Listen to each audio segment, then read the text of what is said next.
എല്ലാവർക്കും നമസ്കാരം.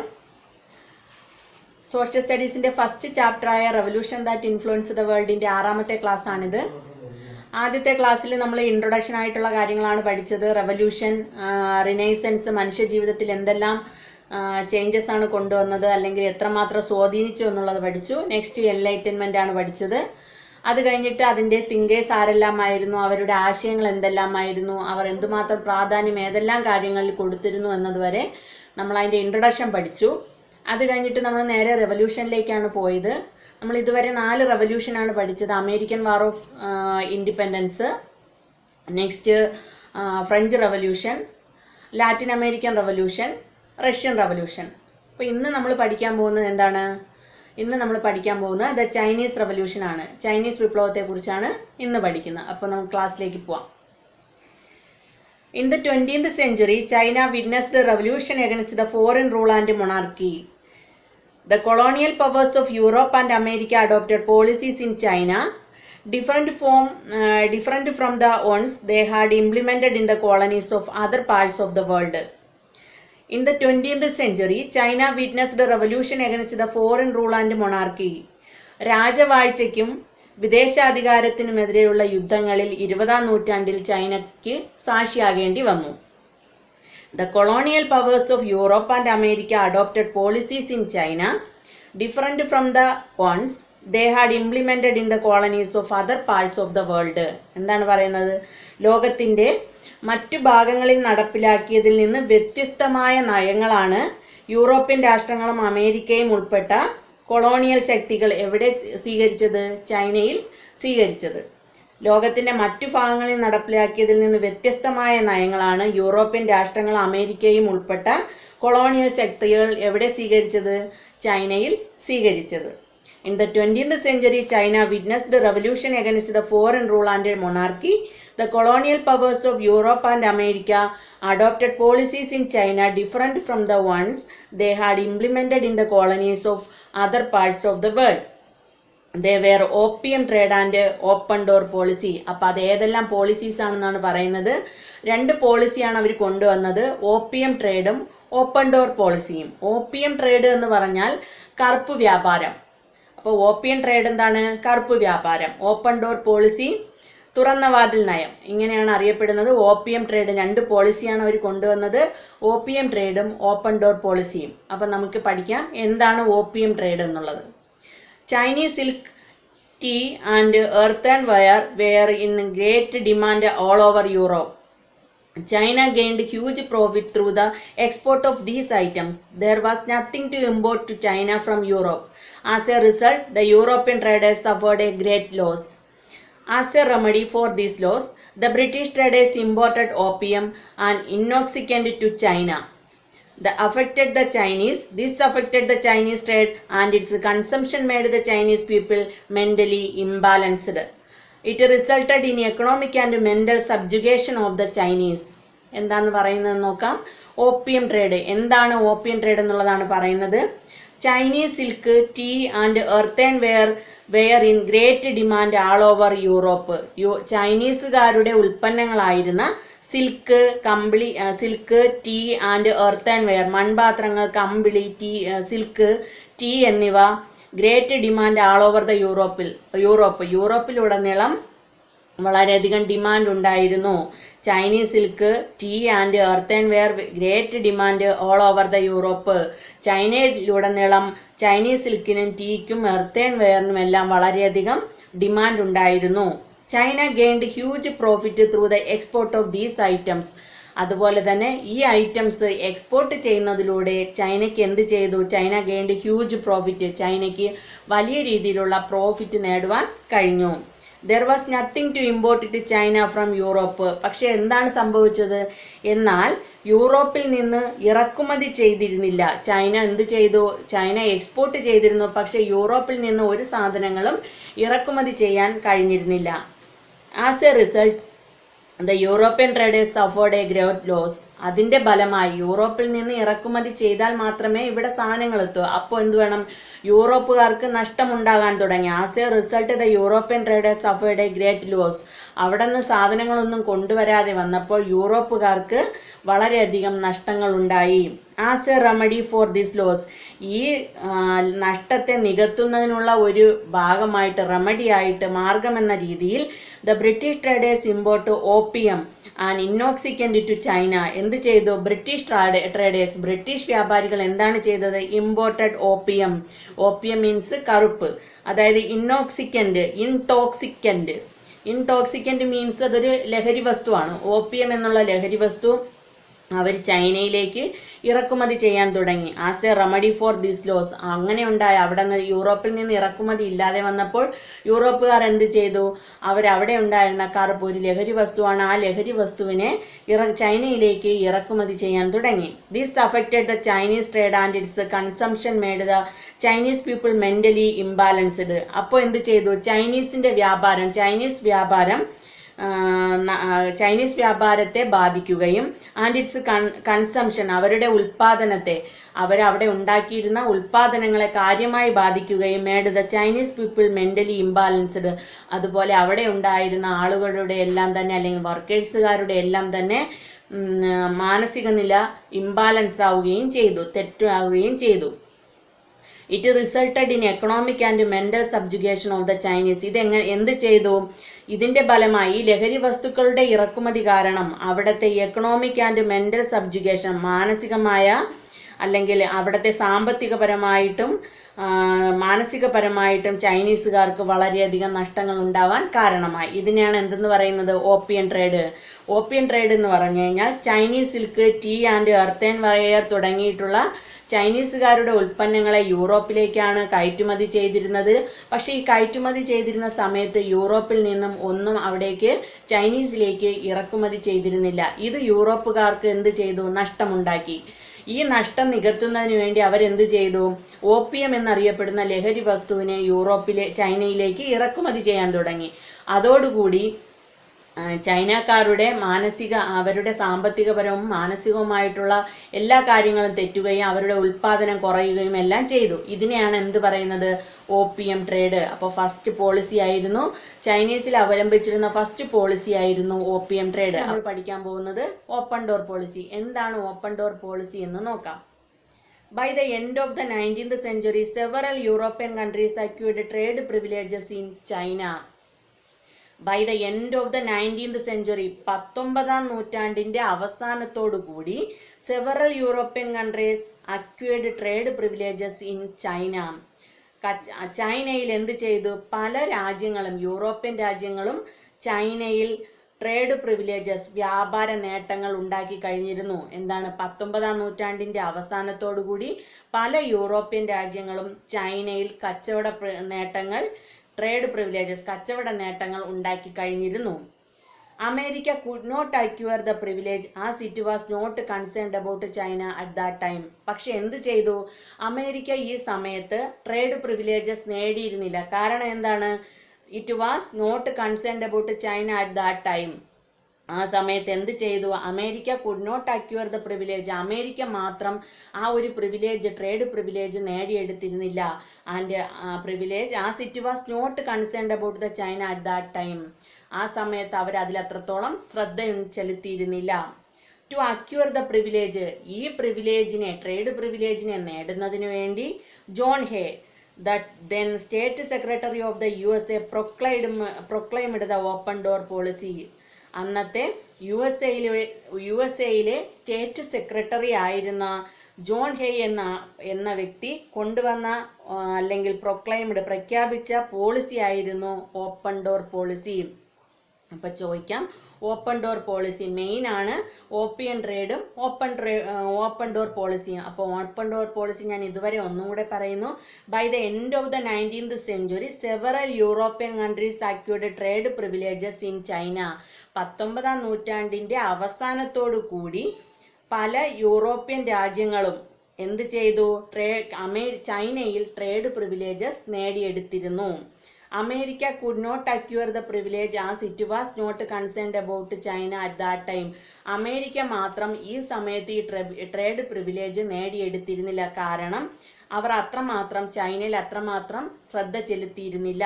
To acquire the privilege ഈ നേട്ടം നേടിയെടുക്കുന്നതിന് വേണ്ടി അന്നത്തെ USA സ്റ്റേറ്റ് സെക്രട്ടറി ആയിരുന്ന ജോൺ ഹെയ് പ്രഖ്യാപിച്ച ഒരു നയമായിരുന്നു ഓപ്പൺ ഡോർ പോളിസി. അപ്പോൾ പ്രഖ്യാപിച്ചതാരാണ്? ഓപ്പൺ ഡോർ പോളിസി പ്രഖ്യാപിച്ചത് മെയിൻ വ്യക്തിയുടെ പേരാണ് ജോൺ ഹെയ്, മറക്കരുത്, John hey.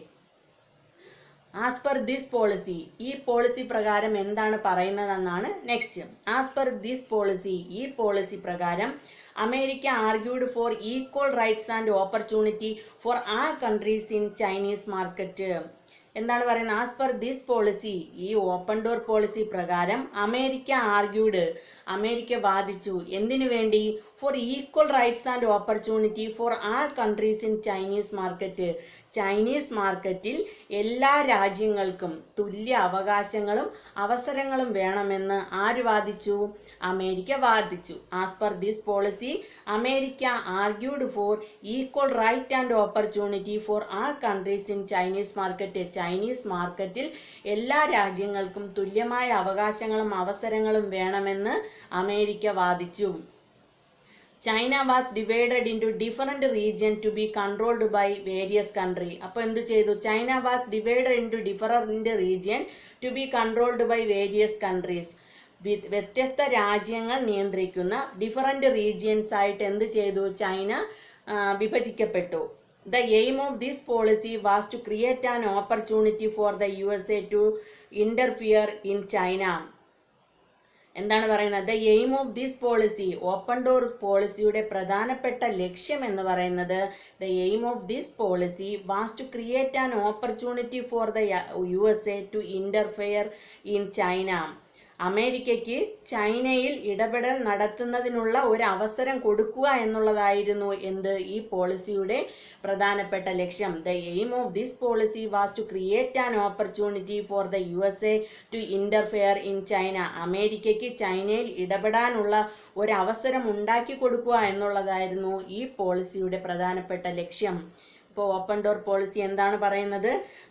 By the end of the 19th century several European country acquired trade privileges in China. 19ാം നൂറ്റാണ്ടിൻ്റെ അവസാനത്തോടു കൂടി എന്താണ്? സെവറൽ യൂറോപ്യൻ കൺട്രി, പല യൂറോപ്യൻ രാജ്യങ്ങളും ചൈനയിൽ ട്രേഡ് പ്രിവിലേജസ് നേടിയിരുന്നു. എന്നാൽ എന്താണ്? ഈ സമയത്ത് അമേരിക്കയ്ക്ക് ഈ പ്രിവിലേജസ് നേടിയെടുക്കാൻ പറ്റിയിരുന്നില്ല. ടു അക്വയർ, ഈ പ്രിവിലേജ് നേടിയെടുക്കുന്നതിന് വേണ്ടി അന്നത്തെ USA സ്റ്റേറ്റ് സെക്രട്ടറി ആയിരുന്ന ജോൺ ഹെയുടെ നേതൃത്വത്തിൽ അല്ലെങ്കിൽ ആൾ പ്രഖ്യാപിച്ച ഒരു നയമായിരുന്നു ഓപ്പൺ ഡോർ പോളിസി. ഇതാണ് ഓപ്പൺ ഡോർ പോളിസി പറയുന്നത്. എന്തായിരുന്നു അതുകൊണ്ട് ആളുകൾ അർത്ഥമാക്കിയിരുന്നത് എന്താണ്, അല്ലെങ്കിൽ ഈ പോളിസി കൊണ്ട് ഉദ്ദേശിക്കുന്നതെന്നാണ് നെക്സ്റ്റ് പറയുന്നത്. ആസ് പെർ ദിസ് പോളിസി, ഈ പോളിസി പ്രകാരം America argued for equal right and opportunity for all countries in Chinese market. Chinese മാർക്കറ്റിൽ എല്ലാ രാജ്യങ്ങൾക്കും തുല്യമായ അവകാശങ്ങളും അവസരങ്ങളും വേണമെന്നാണ് ഈ പോളിസിയിലൂടെ അവകാശപ്പെട്ടത്, ആർഗ്യൂ ചെയ്തത്. China was divide into different region to be controlled by various countries. ആ സമയത്ത് എന്ത് ചെയ്തു? China was divide into different region to be controlled by various countries. വിവിധ രാജ്യങ്ങൾ നിയന്ത്രിക്കുന്ന ഒരു ഡിഫറെൻറ്റ് റീജിയനായിട്ട് ഈ സമയം എന്ത് ചെയ്തു? ചൈന വിഭജിക്കപ്പെട്ടു. The aim of this policy was to create an opportunity for the USA to interfere in China. പ്രധാനമായും ഓപ്പൺ ഡോർ പോളിസിയുടെ പ്രധാനപ്പെട്ട ഒരു ലക്ഷ്യം എന്ന് പറയുന്നത് അമേരിക്കയ്ക്ക് എന്ത് ചെയ്യണം? ചൈനയിൽ ഇടപെടാൻ ഒരു അവസരം ഉണ്ടാക്കി കൊടുക്കുക എന്നുള്ളതായിരുന്നു ഓപ്പൺ ഡോർ പോളിസിയുടെ പ്രധാനപ്പെട്ട ഒരു ലക്ഷ്യം. അടുത്തത്, the Manchu dynasty in China forward the foreign interference and domination. അടുത്ത് പറയുന്ന മഞ്ചു ഡൈനാസ്റ്റി, മഞ്ചു രാജവംശത്തിൻ്റെ കാര്യങ്ങളാണ് പറയുന്നത്. Manchu dynasty in China forward the foreign interference and domination. Manchu dynasty ചൈനയിലെ മഞ്ചു ഡൈനാസ്റ്റി, മഞ്ചു രാജവംശം, ഫോർവേഡ് അനുകൂലമായി, the foreign interference and domination, ആധിപത്യത്തിനും വിദേശ ഇടപെടലിനും അനുകൂലമായ നിലപാടാണ് മഞ്ചു രാജവംശം സ്വീകരിച്ചത്. എന്താണ് പറയുന്നത്? The Manchu dynasty in China forward the foreign interference and domination. വിദേശ ഇടപെടലിനും, ഫോറിൻ ഇൻ്റർഫറൻസ് മീൻസ് വിദേശ ഇടപെടൽ, ഫോറിൻ ഇൻ്റർഫറൻസിനും ഡോമിനേഷനും ആധിപത്യത്തിനും വേണ്ടി അനുകൂലമായ നിലപാടുകളാണ് ചൈനയിലെ മഞ്ചു രാജവംശം സ്വീകരിച്ചത്. Some secret organisation in China revolted against it in 1900. എന്താണ് ഈ സമയത്ത് ഈ ആധിപത്യത്തിനും വിദേശ ഇടപെടലിനും എതിരെ മഞ്ചു ഡൈനാസ്റ്റി അനുകൂലമായ നിലപാട് സ്വീകരിച്ചപ്പോൾ സം സീക്രട്ട് ഓർഗനൈസേഷൻ, ചില രഹസ്യമായ സംഘടനകൾ ഇൻ ചൈനയിലെ രഹസ്യ സംഘടനകൾ റിവോൾട്ടഡ് എഗൻസ്റ്റ് ഇറ്റ് ഇൻ 1900. 1900 ആണ്ടിൽ ചില രഹസ്യ സംഘടനകൾ ഇതിനെതിരെ റിവോൾട്ടഡ് പ്രതികരിച്ചു. അല്ലെങ്കിൽ the emblem of these organisation was the Boxers first. ഈ രഹസ്യമായി സംഘടിച്ചു എന്ന് പറഞ്ഞു. അപ്പോൾ ഈ രഹസ്യമായി സംഘടിച്ച ഈ ഓർഗനൈസേഷൻ്റെ എംബ്ലം എന്തായിരുന്നു? The emblem of these organisation was the boxers fist. Fist means മുഷ്ടി. ബോക്സേഴ്സിൻ്റെ ഫിസ്റ്റ് ആയിരുന്നു, അതായത് ബോക്സേഴ്സിൻ്റെ മുഷ്ടി ആയിരുന്നു ഈ ഓർഗനൈസേഷൻ്റെ emblem. So this is known as the boxer rebellion. അതുകൊണ്ട് തന്നെ ഇതിന് എന്തെന്നറിയപ്പെട്ടു? ബോക്സർ റിബല്യൻ എന്ന പേരിലാണ് അറിയപ്പെട്ടത്.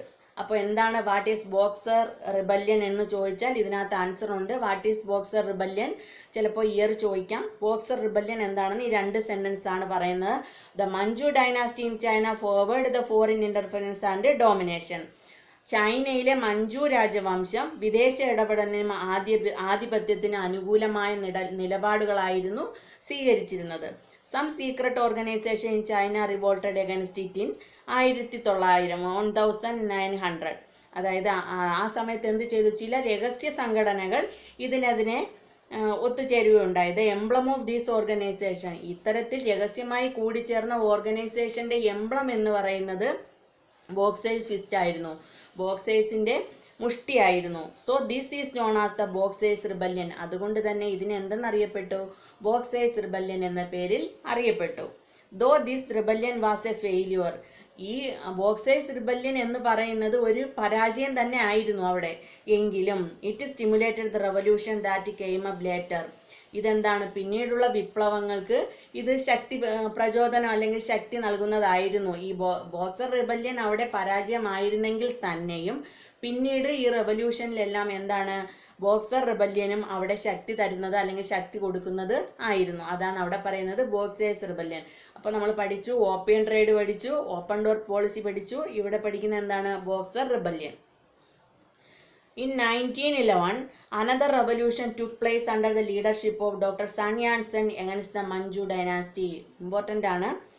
In 1911, 1911 another revolution took place under the leadership of Dr. Sun Yat-sen against the Manchu dynasty. Manchu ഡൈനാസ്റ്റിക്കെതിരെ ഡോക്ടർ സൺ യാറ്റ്സെൻ്റെ ലീഡർഷിപ്പിൽ അവിടെ ഒരു മറ്റൊരു റെവല്യൂഷൻ അവിടെ ഉണ്ടാവുകയുണ്ടായി. 1911 മഞ്ചു ഡൈനാസ്റ്റിക്കെതിരെ ഡോക്ടർ സൺ യാറ്റ്സെൻ്റെ നേതൃത്വത്തിൽ മറ്റൊരു റെവല്യൂഷൻ അവിടെ ഉണ്ടാവുകയുണ്ടായി. This ended monarchy in China. ഇതെന്ത് ചെയ്തു? ചൈനയിലുണ്ടായിരുന്ന രാജവാഴ്ചയെ, മൊണാർക്കി മീൻസ് രാജവാഴ്ച, this ended monarchy in China, ചൈനയെ രാജവാഴ്ചയെ ഇല്ലാതാക്കി. After the revolution Kuomintang party established a republican government in southern China under the leadership of Sun Yat sen. After the revolution, ഈ വിപ്ലവത്തിന് ശേഷം എന്താണ് സംഭവിച്ചത്? Kuomintang party established a republican government in southern China under the leadership of Sun യാറ്റ്സെൻ.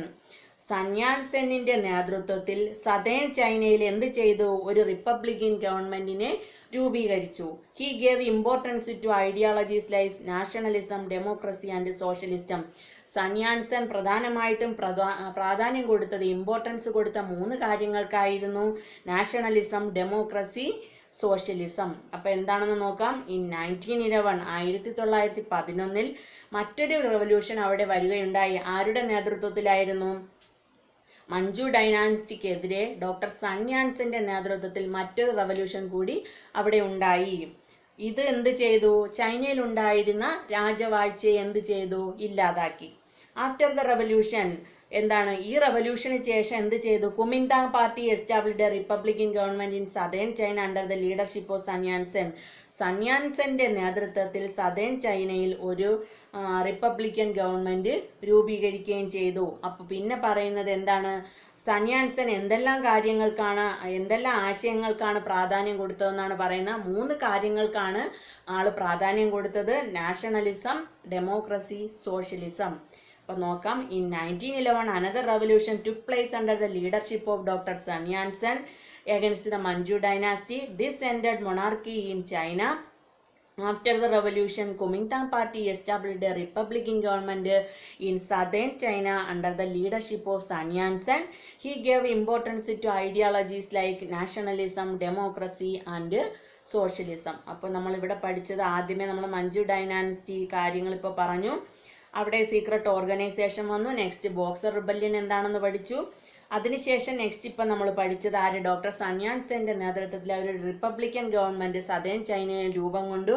അദ്ദേഹത്തിൻ്റെ ആശയങ്ങൾ എന്തെല്ലാമാണെന്നാണ് ഇപ്പോൾ പഠിച്ചത്. നമ്മൾ പഠിച്ചു ആളിൻ്റെ ആശയം, national ideologies of Sun യാൻ-സെൻ.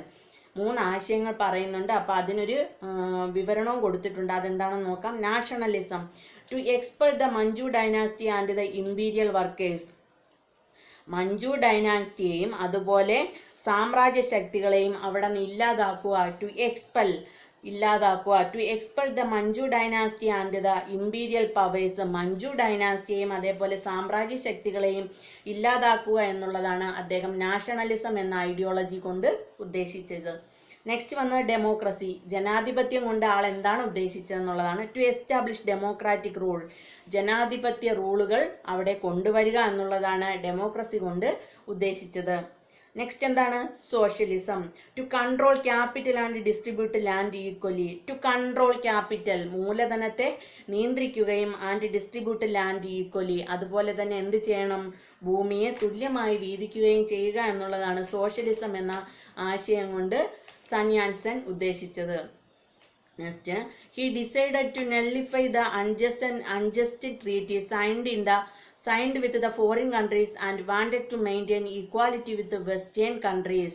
He decided to nullify, nullify, nullify means റദ്ദാക്കുക. അദ്ദേഹം തീരുമാനിച്ചു. He decided to nullify the unjust treaties, അന്യായമായ ഉടമ്പടികൾ, signed with the foreign countries and wanted to maintain equality with the western countries. അതായത് western countries എന്ന് പറയുമ്പോൾ എന്താണ്? പടിഞ്ഞാറൻ രാജ്യങ്ങളുമായി സമത്വം ഉണ്ടാക്കുക എന്ന ലക്ഷ്യത്തോടു കൂടി എന്ത് ചെയ്തു? അദ്ദേഹം തീരുമാനിച്ചു. ചൈനയുമായി ഉടമ്പടി ഉണ്ടാക്കിയിരുന്നു? ചൈനയുമായി വിദേശ ശക്തികൾ ഉണ്ടാക്കിയിരുന്ന അന്യായമായ ഉടമ്പടികൾ റദ്ദാക്കാൻ സൺ യാൻ-സെൻ തീരുമാനിച്ചു. He decided to nullify the unjust treaties signed with the foreign countries and wanted to maintain equality with western countries. പടിഞ്ഞാറൻ രാജ്യങ്ങളുമായി സമത്വം ഉണ്ടാക്കുന്നതിനു വേണ്ടി ഫോറിൻ രാജ്യങ്ങളുമായിട്ട് ഉണ്ടാക്കിയിരുന്ന അന്യായമായ ഉടമ്പടികൾ റദ്ദാക്കാൻ സൺ യാൻ-സെൻ തീരുമാനിക്കുന്നു. The Kuomintang republic adopted measures for the progress of agriculture and industry. ഈ സമയത്ത് എന്ത് ചെയ്തു? Kuomintang republic adopted measures for the progress of agriculture and industry. കൃഷിക്കും വ്യവസായത്തിനും ആവശ്യമായിട്ടുള്ള പുരോഗതിക്ക് ആവശ്യമായിട്ടുള്ള കാര്യങ്ങളെല്ലാം തന്നെ കുമിന്താങ് റിപ്പബ്ലിക് അവിടെ കൊണ്ടുവന്നു. China received assistance from Russia in various fields and the Chinese communist party was formed. ഈ സമയത്ത് എന്ത് ചെയ്തു? റഷ്യയുടെ എല്ലാ മേഖലകളിലും ആവശ്യമായിട്ടുള്ള അസിസ്റ്റൻസ് റഷ്യയിൽ നിന്നും, ഉപദേശങ്ങളും കാര്യങ്ങളും എല്ലാം തന്നെ റഷ്യയിൽ നിന്ന് ചൈന നേടിയെടുക്കുകയും അങ്ങനെ എന്ത് ചെയ്തു? And the Chinese communist party was formed. അങ്ങനെ അവിടെ ഒരു ചൈനീസ് കമ്മ്യൂണിസ്റ്റ് പാർട്ടി ഫോം ചെയ്യുകയും രൂപപ്പെടുകയും ചെയ്തു. ഇൻ ദ ബിഗിനിങ്, ആരംഭകാലത്ത് the Kuomintang and the communist cooperate with each other. ഇതിൻ്റെ ആരംഭകാലങ്ങളിൽ തന്നെ കുമിന്താങ് പാർട്ടിയും കമ്മ്യൂണിസ്റ്റും കോപ്പറേറ്റഡ്, അതായത് ഒരുമിച്ച് ഒരു വലിയ സഖ്യത്തോടു കൂടിയാണ് പോവുകയുണ്ടായത്. But this cooperation was disturbed when the Chiang Kai-shek became the head of the republic following the death of the Sun Yat-sen. ആദ്യമേ ഇവിടെ പറയുന്ന മെയിനാണ് കുമിന്താങ് പാർട്ടിയും കമ്മ്യൂണിസ്റ്റുകാരും വളരെ സഹകരണത്തോടെയാണ് പോയിക്കൊണ്ടിരുന്നത്. എന്നാൽ എന്ത് സംഭവിച്ചു? നമ്മുടെ സന്യാൻസെൻ്റെ മരണത്തോടു കൂടി അവിടെ ചിയാങ് കൈ ഷേക്ക് എന്ന് പറയുന്ന ആൾ അധികാരമേറ്റു, അവിടുത്തെ തലവനായി വന്നു. അതോടുകൂടി എന്ത് ചെയ്തു, അങ്ങനെ അവർ കുമിന്താങ് പാർട്ടിയും കമ്മ്യൂണിസ്റ്റുകളും തമ്മിൽ ഉണ്ടായിരുന്ന കോപ്പറേഷൻ, സഹകരണം ഇല്ലാതായി തീരുകയും ചെയ്തു. He decided to nullify the unjust treaties signed with the foreign countries and wanted to maintain equality with the western countries. വിദേശ രാജ്യങ്ങളുമായിട്ടുണ്ടായിരുന്ന അന്യായമായ ഉടമ്പടികൾ റദ്ദാക്കാൻ ആര് തീരുമാനിച്ചു? സന്യാൻസൻ തീരുമാനിച്ചു. എന്തിനു വേണ്ടിയിട്ടാണ്? And wanted to maintain equality with western countries. പടിഞ്ഞാറൻ രാജ്യങ്ങളുമായി സമത്വങ്ങൾ ഉണ്ടാക്കുന്നതിന് വേണ്ടി വിദേശ ശക്തികളുമായി ഉണ്ടാക്കിയിരുന്ന അന്യായമായ ഉടമ്പടികൾ ഇല്ലാതാക്കുന്നതിന് സന്യാൻസൻ തീരുമാനിച്ചു. അങ്ങനെ എന്ത് ചെയ്തു? Kuomintang republic adopted measures for the progress agriculture and industry. Kuomintang republic എന്ത് ചെയ്തു? ഇൻഡസ്ട്രിയുടെയും അഗ്രികൾച്ചറിൻ്റെയും പുരോഗതിക്ക് ആവശ്യമായിട്ടുള്ള ഉപാധികളെല്ലാം അവിടെ സ്വീകരിച്ചു.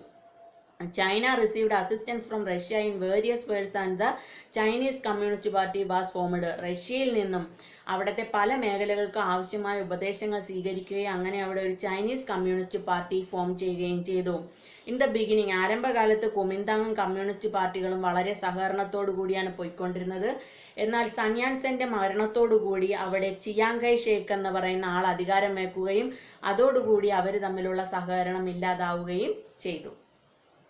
റിപ്പബ്ലിക് ബിക്കം പോപ്പുലർ, അതായത് ജനകീയ, അവിടെ എന്താണ്? റിപ്പബ്ലിക് ബിക്കം പോപ്പുലർ, അവിടെ ഭരണം വളരെ പോപ്പുലർ, പ്രശസ്തമായി തീരുകയാണ്. എന്താണെന്ന് നോക്കാം. Chiang Kai shek asserted military autocracy in China. എന്താണ് മിലിറ്ററി ചിയാങ് കൈ ഷേക്ക് എന്താണ് ചെയ്തതെന്നുള്ളതാണ് പറയുന്നത്. ആള് ചെയ്തത് military autocracy in China, military ഏകാധിപത്യ ഭരണമാണ് എന്ത് ചെയ്തത്? ചിയാങ് കൈ ഷേക്ക് അവിടെ കൊണ്ടുവന്നത്. He gave opportunity for foreign powers including America to freely interfere in China. He gave opportunity for foreign powers including America ഉൾപ്പെടെയുള്ള വിദേശ ശക്തികൾക്ക് വളരെ സ്വാതന്ത്ര്യത്തോടു കൂടി ചൈനയിൽ പെരുമാറാനുള്ള ഒരു അവസരമാണ് ചിയാങ് കൈ ഷേക്ക് ഒരുക്കി കൊടുത്തത്. And did not cooperate with the communist. കൂടാതെ എന്ത് ചെയ്തു? കമ്മ്യൂണിസ്റ്റുകളുമായിട്ട് ആൾ കോപ്പറേറ്റ് ചെയ്ത് പോവാൻ അനുവദിക്കുകയും ചെയ്തില്ല. Coal and iron industries, banking and foreign trade were all controlled by foreign countries. കൽക്കരി, coal industries, banking and foreign trade, ഇതെല്ലാം തന്നെ ആരാണ്? Were all controlled by foreign countries, വിദേശ രാജ്യങ്ങളായിരുന്നു കൺട്രോൾ ചെയ്തിരുന്നത്. The communist protested against the policy of Chiang Kai shek. The communist എന്ത് ചെയ്തു? അവിടെ ഉണ്ട്. അപ്പോൾ നമ്മൾ പഠിച്ചു, ആ കമ്മ്യൂണിസ്റ്റുകൾ എന്ത് ചെയ്തു? ചിയാങ് കൈ ഷേക്കിൻ്റെ യാതൊരു പോളിസികളോടും അവർ അനുകൂലിച്ചിരുന്നില്ല, അവരെല്ലാം തന്നെ എതിർക്കുകയാണ് ചെയ്തത്. They were brutally suppressed. ആ സമയത്ത് എന്ത് ചെയ്തു? അവർ വളരെയധികം ക്രൂരമായി പീഡിപ്പിക്കപ്പെട്ടു. At that time Mao Zedong rose to the leadership of the communist party. ഈ സമയത്താണ്, മെയിനാണ്, ചൈനീസ് വിപ്ലവത്തിലെ പ്രധാനപ്പെട്ട ഒരു വ്യക്തിയാണ് മാവോ സേത്തുങ്.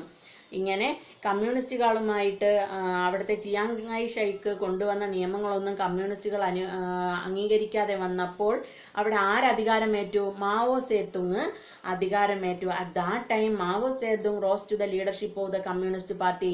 കമ്മ്യൂണിസ്റ്റ് പാർട്ടിയുടെ അധികാരത്തിൽ ആരെത്തിച്ചേർന്നു? മാവോ സേതുങ് എത്തിച്ചേർന്നു. In 1934, 1934 under the leadership of Mao Zedong, a journey started from Jiangxi in South China. അങ്ങനെ 1934 മാവോ സേത്തുങ്ങിൻ്റെ നേതൃത്വത്തിൽ ഒരു യാത്ര ആരംഭിച്ചു. From Kiangsi in south China, south ചൈനയിൽ നിന്നും തെക്കൻ ചൈനയിലെ കിയാങ്സിയിലേക്ക് ഒരു യാത്ര ആരംഭിച്ചു. The adventurous trip ended at Yanan in north western China. വളരെ സാഹസികമായിട്ടുള്ള ഈ യാത്ര അവസാനിച്ചത് എവിടെയായിരുന്നു? നോർത്ത് വെസ്റ്റേൺ ചൈനയിലായിരുന്നു. നോർത്ത് വെസ്റ്റേൺ ചൈനയിലെ യനാൻ എന്ന് പറയുന്ന സ്ഥലത്താണ് ഈ വളരെ ബുദ്ധിമുട്ട് അനുഭവപ്പെട്ട യാത്ര അവസാനിച്ചത്. Throughout the journey, they seized out agricultural land and village from lords and distributed them among the farmers. യാത്രയിലുടനീളം അവരെന്താണ് ചെയ്തത്? മാവോ സേത്തുങ്ങിൻ്റെ നേതൃത്വത്തിലുള്ള ആളുകൾ എന്താണ് ചെയ്തത്? Throughout the journey they seized out agricultural land and villages. കൃഷിയിടങ്ങളും അതായത് അഗ്രികൾച്ചർ ലാൻഡ് ഭൂമിയും അതുപോലെ ഗ്രാമങ്ങളും എല്ലാം പ്രഭുക്കന്മാരിൽ ലോഡ്സിൽ നിന്നും പിടിച്ചെടുക്കുകയും and distributed them among the farmers, അതെല്ലാം തന്നെ ഫാർമേഴ്സിന് കൈമാറുകയും ചെയ്തു. The journey covered around 12,000 kilometre, ഏകദേശം 12,000 കിലോമീറ്ററോളമാണ് ആ യാത്ര ഉണ്ടായിരുന്നത്. So it is known as the long march, അതുകൊണ്ട് തന്നെ ഇത്രയും ദൈർഘ്യമേറിയ യാത്രയെ അറിയപ്പെട്ടതാണ് long march. Hence, Mao Zedong and the Communist Party became symbol of struggle of the Chinese against foreign power. അതുപോലെ വിദേശ ശക്തികൾക്കെതിരായി ചൈനീസ് പവർ നേടിയെടുക്കുന്നതിന് വേണ്ടി, ചൈനീസ് ആധിപത്യം സ്ഥാപിക്കുന്നതിന് വേണ്ടി മാവോ സേതുങ്ങും കമ്മ്യൂണിസ്റ്റുകാരും നടത്തിയ ഈ യുദ്ധത്തെ അവിടുത്തെ പ്രതീകമായി കണക്കാക്കുന്നു. Hence the Mao Zedong and the communist party became the symbol of struggle, പോരാട്ടങ്ങളുടെ ഒരു സിംബലായി, പ്രതീകമായി കണക്കാക്കുന്നു. Chiang Kai shek had to seek political asylum in Taiwan when the Red Army of Mao Zedong captured the center of Kuomintang rule. മെയിനാണ്. അങ്ങനെ എന്ത് ചെയ്തു?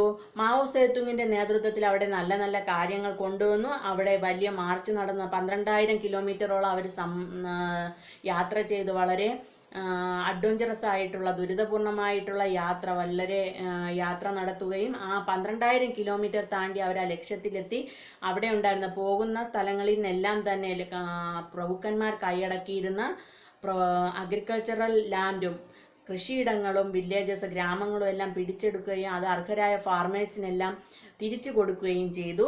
ഇങ്ങനെ ഇത്രയും 12,000 കിലോമീറ്ററോളം യാത്ര ചെയ്ത ഇതിനെ പറയുന്ന പേരായിരുന്നു ലോങ് മാർച്ച് എന്ന പേരിൽ അറിയപ്പെട്ടു. അതിനുശേഷം എന്ത് ചെയ്തു?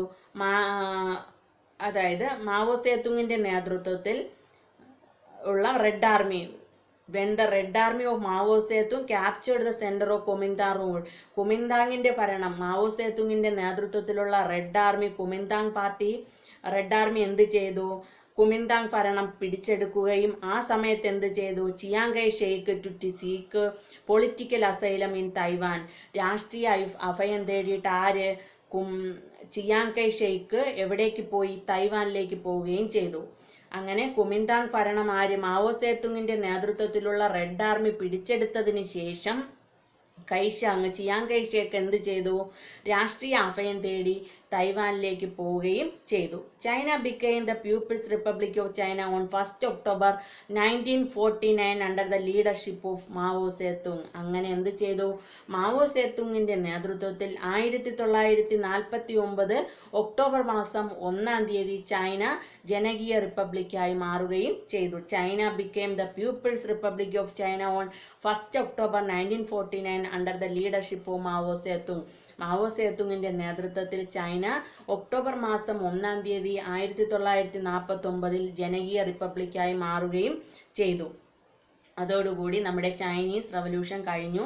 പ്രധാനപ്പെട്ട വ്യക്തിയാണ് മാവോ സേതുങ്. മാവോ സേതുങ്ങിൻ്റെ കാര്യങ്ങൾ പറയുന്നുണ്ട്, അതെല്ലാം ക്ലിയർ ആയിട്ട് പഠിക്കുക. ചൈന റവല്യൂഷൻ ജനകീയ റിപ്പബ്ലിക്കായ വർഷം എന്ന് പറയുന്നത് 1 ഒക്ടോബർ 1949 ആണ്.